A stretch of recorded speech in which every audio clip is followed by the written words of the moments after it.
Hey guys, Sam here, and today we're going to review something from Sega. No, not the Sega Master System, and no, not Shenmue 3 or new Super Monkey Ball installment. Why, of course, today we're going to talk about Sonic Mania. Yeah, boy! Sonic. Now this is a subject I've barely covered in my show, but I do have a soft spot for that little hedgehog. I remember when I was 6 years old playing a demo to Sonic Heroes on the PS2, which came from the official UK PlayStation magazine, as well as having an LCD game that was free with a McDonald's Happy Meal. You know, back when the toys were good. Get that emoji movie shit away from me! When I was 9 years old, I got Mario and Sonic at the Olympic Games for Christmas, and I made a video about it during last year's Olympics in Rio. And in the same year in 2007, I went to the now closed game in St. Albans and had a choice to make between two Wii titles, Sonic and the Secret Rings or Bugs Bunny Acme Arsenal, and thank God I chose Sonic, because it was a really good game and Acme Arsenal is actually one of the worst pieces of shovelware to have ever hit the Wii. Now, it's 2017, and Sonic's reputation has been shaky within the past 20 years. Everybody knows that the first 3 Sonic Adventures on the Mega Drive were amazing, and I've played the first 2 games, but ever since Sonic Adventure was released on the Dreamcast in 1999, his 3D adventures have polarised the fanbase, with some saying yes, I love this game, with others bashing them for plenty of reasons, some being blatantly obvious. And this has turned into a vicious cycle for whenever a new Sonic game is announced. I can recall being interested about Sonic Unleashed in 2008, reading the previews to it on the official Nintendo magazine, but was turned off after hearing mediocre reviews on it. This year, there are 2 new Sonic titles on show, the 3D Sonic Forces that's coming out later in 2017, and the more traditional 2D offering of Sonic Mania, which I decided to give a try after seeing trailers for it and the fantastic animated intro which, oh my god, it's so bloody great! Sonic Mania is currently available on the PlayStation 4, Xbox One and Nintendo Switch, and while there is a PC edition, it's been delayed until August 29th as I'm making this video. But that didn't affect people like me, because I downloaded the Switch version on the eShop for £16, and I was surprised at how little storage it takes up on the console, and I assume that this also applies to other systems too. Now for the record, I'm more of a Mario person than a Sonic guy, so this is an interesting subject for me to tackle. Will this game win my heart and the ones of Sonic fans everywhere? And is it a return to the glory days of the franchise? Well, make sure you hold on to more than one ring and let's get this party started!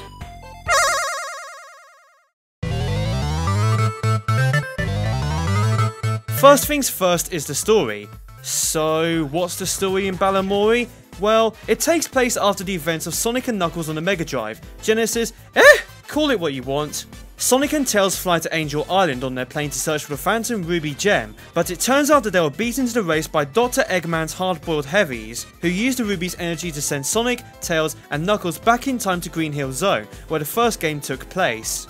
The game's objective is for you to complete a mix of classic levels as well as some new ones to prevent Eggman from using his newfound powers from getting worse. The main mode of the game, Mania Mode, consists of 12 stages that are known as zones. Don't let me get in my zone, don't let me get in my zone. The levels are like a great big tub of celebrations, with plenty of familiar treats on show straight from the original Sonic trilogy to some unfamiliar original courses made specifically for Sonic Mania, like Studiopolis and Mirage Saloon Zone. But when I say that there are old places in the game, they're not directly taken from the Mega Drive titles, because they're remastered from the ground up in HD and native 4K, are suited with remixes to the music, and include new obstacles and gimmicks to freshen up the experience. For instance, in the reimagining of Flying Battery Zone from Sonic and Knuckles, there are large piles of rubbish and scrap metal throughout the stage, which act in a similar manner to quicksand in terms of maneuvering around. Also located in these stages are giant rings that send you to the special stages. This involves your chosen character chasing after a Chaos Emerald held hostage from a UFO, and by collecting rings, you get to extend your time limit, and the blue spheres will increase your speed, therefore making it easier to run down the UFO, similar to the same type of stages found on Sonic CD. In order to get the good ending to Sonic Mania, you must get all 7 Chaos Emeralds as well as beat the final zone as the Blue Bomber, but I won't spoil that for you. And one more thing, the bonus stages from Sonic 3 returns where you must run through all the blue spheres in the course, otherwise, this happens. In addition to Mania Mode and its million save states, there are 2 other modes in the game. You and another player can compete against each other in competition, and time attack is where you try finishing the titles levels as quickly as you can, and have the option of comparing your score against an online leaderboard as well. So while I thought I did great in my annihilation of Chemical Plant Zone Acts 2, I stalled way behind 2,000 other players, but hey, at least I tried. Participation medals aplenty. Gameplay wise, Sonic Mania looks and plays marvellously. To the untrained eye, this may look like a deliberate standard rehash of the iconic Mega Drive games, but it's more than just that. As I said before, the game runs in high definition 1080p and can also run at 4K resolution on the PS4 Pro and PC. And the visuals are great, with pixel perfect attention to detail with the sprites, and there are so many animations all happening at once. Another detail that I really enjoyed is the ability to change the screen into a CRT display. You know, those old TVs that were so big and heavy. And while this doesn't improve your gaming experience, it makes it more of an authentic 90s one. And by the way, CRT tellies are apparently the best way to play Super Smash Bros. Melee. Don't know why, less lag, less frame issues, the community goes nuts over things like this.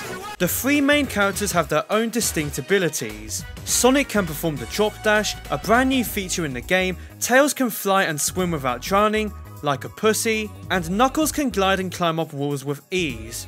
The monitors from the original titles make a comeback, but this time, different elements of a level can be affected depending on what shield you're using. For instance, you can burn bridges in Green Hill Zone with a fire shield, and by using a thunder shield, you get attracted to the metal ceilings in Flying Battery Zone.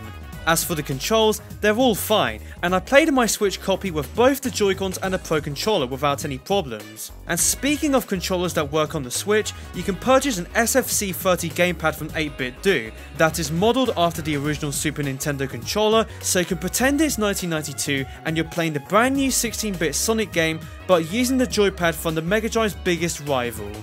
Oh, what sweet anarchy. The music is also great, and they are suitable for whatever situation you end up in, with some tracks adopting a dope New Jack swing, a style of music that was popular when Sonic first hit the scene in the early 90s. The classic levels on the other hand have received remixes that are noticeable if you played them on the Mega Drive. One example of this being Chemical Plant Zone, where you can hear a swell organ playing in the background.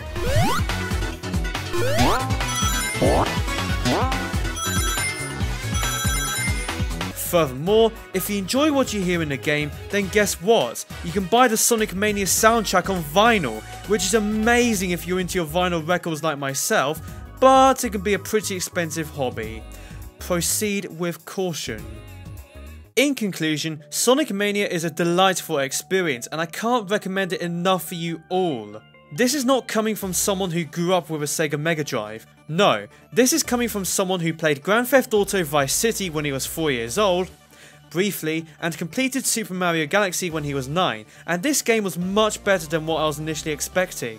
And you know what the craziest thing about this game is? The fact that it was mainly developed by a single person, Christian Whitehead, and this guy in the past has made his own Sonic fan games and ROM hacks, with other people as well as mobile ports of Sonic 1, 2 and CD. So the next time you hear someone say, "Name one person in the past 20 years who deserves a statue," forget Steve Jobs, Alexandra Burke and Kanye West, because this man and his hard-working team have earned the right to have their own statues, after making a Sonic game that has finally received rave reviews after so many years of encapsulated madness. Now, we sit patiently for the next big adventure of the year. No, not Super Mario Odyssey, it's Sonic Forces, biatch! Well, there you have it, Sonic Mania, and it's absolutely amazing.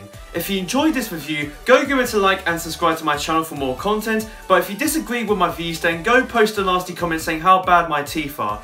Anyways, that's it for now, and until next time, I'll see you all later. Cheerio!